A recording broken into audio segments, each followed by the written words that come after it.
नमस्कार दोस्तों, स्वागत है आप सभी का आपके अपने प्यारे से यूट्यूब चैनल स्टडी वर्ल्ड में। अगर आप चैनल पर नए हैं तो चैनल को सब्सक्राइब जरूर करें और वीडियो पसंद आए तो वीडियो को लाइक करना न भूलें। तो चलिए बिना देर के हुए शुरू करते हैं।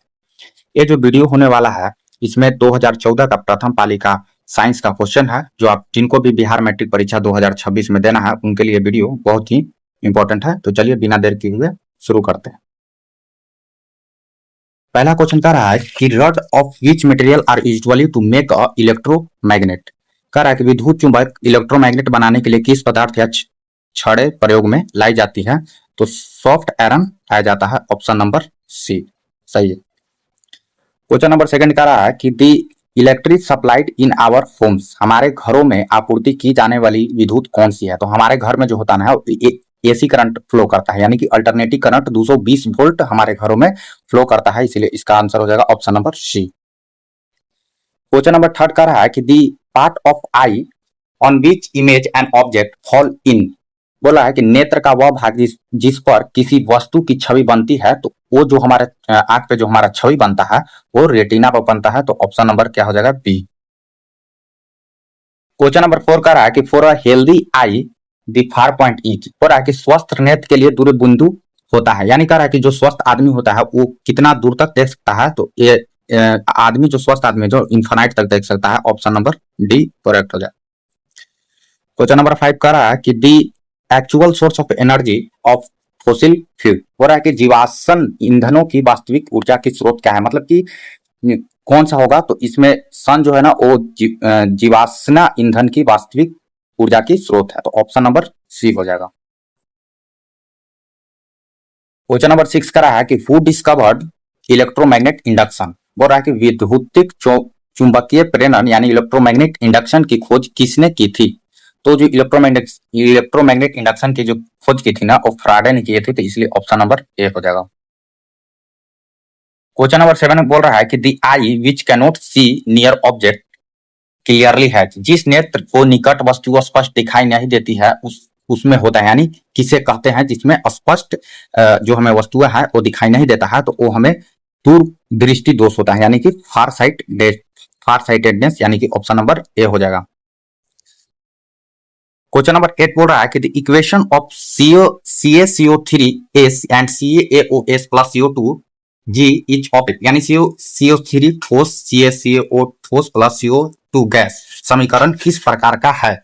तो ये जो समीकरण है ये हमारा समीकरण हो जाएगा डी एसोसिएशन, यानी उपघटन हो जाएगा, यानी option number A. Question number 9 बोल रहा है कि decomposition of vegetable to form a compost is result which reaction, यानी कि सब्जियों का उद्घटन से खाद बनने की क्रिया किस प्रकार की है। तो ये किस प्रकार की है, ये भी हो जाएगा इंडोथर्मिक, यानी उष्म शोषित, ऑप्शन नंबर ए सही हो जाएगा। क्वेश्चन नंबर 10 का रहा है कि which of the following is a heterogeneous compound. निम्नलिखित में से कौन सा मिश्रण विषम मांगी है। तो इसमें से क्या हो जाएगा लाइमस्टोन हो जाएगा, यानी कि चूना पत्थर जो होता है वो विषम मांगी है। क्वेश्चन नंबर 11 बोल रहा है कि which of the flowing pH value indicate N alkaline solution. बोल रहा है कि निम्नलिखित में से कौन सा पीएच मान का क्षारीय विलयन को दर्शाता है। तो जो क्षारीय विलयन को दर्शाता है वो 13 हो जाता है, यानी कि ऑप्शन नंबर डी हो जाएगा।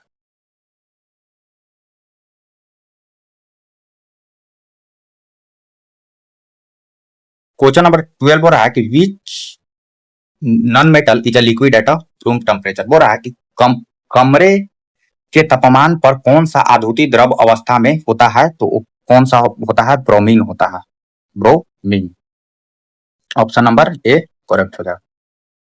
क्वेश्चन नंबर 13 बोल रहा है कि the alloy of lead and tin is called. बोल रहा है कि सीसा और टिन का मिश्र धातु क्या कहलाता है। तो सीसा और टिन का जो मिश्र धातु होता है वो क्या कहलाता है, सोल्डर कहलाता है। क्या कहलाता है, सोल्डर कहलाता है, यानी कि ऑप्शन नंबर आपका एक करेक्ट हो जाएगा। क्वेश्चन नंबर 14 बोल रहा है कि how many bond are found between two atom of oxygen, यानी बोल रहा है कि ऑक्सीजन के दो परमाणुओं के बीच कितने बंध होते हैं, यानी बॉन्ड होते हैं। तो जो ऑक्सीजन के दो परमाणु के बीच जो बॉन्ड होता है वो दो बॉन्ड होता है। क्या कितना बॉन्ड होता है, दो बॉन्ड, यानी इसका हो जाएगा option number B is correct. Question number 15 का रहेगा which among would the following you classic old you classify as a consumer. बोला कि निम्नलिखित में से किस उपभोक्ता के रूप में वर्गीकृत करेंगे। तो जो वर्गीकृत करता है वो हो जाएगा आपका वाइल्ड एनिमल यानी कि जंगली जानवर। Option number C is correct. Question number 16 कह रहा है कि which of the method of nutrition in fungi. बोल रहा है कि कवक फंगी का पोषण की विधि क्या होता है। ये जो क्वेश्चन है बहुत वेरी वेरी इंपॉर्टेंट है। इस कवक फंगी का पोषण का जो होता है वो हो जाता है डिकम्पोजर। तो क्या हो जाता है डिकम्पोजर। इसलिए ऑप्शन नंबर आपका ई करेक्ट हो जाएगा।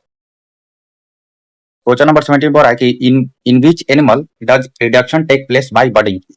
ये भी क्वेश्चन आपका बहुत इंपॉर्टेंट है। बहुत बार पूछा गया सवाल है कि किस जंतु का काल्क्लिन बडिंग द्वारा प्रजनन होता है। तो बडिंग द्वारा जो प्रजनन होता है वो ईस्ट में होता है। तो ये ईस्ट में होता है, इसलिए ऑप्शन नंबर बी हो जाएगा।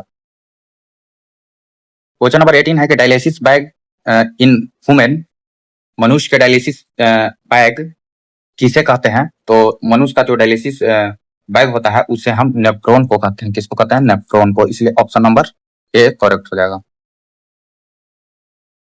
क्वेश्चन नंबर 19 बोल रहा है कि sexual reproduction in a flowering plant take place through what. फूलेदार पौधों में लैंगिक जनन किसके माध्यम से होता है। तो ये किसके माध्यम से होता है? बाई फ्लावर के माध्यम से होता है, by flower. Option number C correct हो जाएगा, फूलों की माध्यम से। क्वेश्चन नंबर 20 बोल रहा है कि which of the following substance that is decomposed bye biological process. बोल रहा है कि निम्नलिखित में से कौन सा पदार्थ जैविक प्रक्रिया द्वारा अपघटित होता है।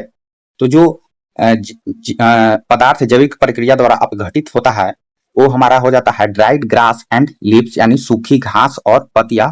तो ये हो जाएगा ऑप्शन नंबर ए हमारा करेक्ट। चलिए, तो आपका जो ये क्वेश्चन है 2014 का प्रथम पाली का क्वेश्चन समाप्त हो गया, क्योंकि 2014 में ओनली 20 क्वेश्चन ही पूछे जाते थे। उस समय जब एग्जाम होता था 20 क्वेश्चन, तो 20 क्वेश्चन हम आपको करवा दिए और एक प्रथम पाली का है। और जल्द ही हम आपको सेकंड यानी कि दूसरे पाली का क्वेश्चन आपका जल्द ही आएगा। तो वीडियो पसंद आए तो वीडियो को लाइक और चैनल को सब्सक्राइब जरूर करें। तो चलिए, धन्यवाद, आगे मिलते हैं।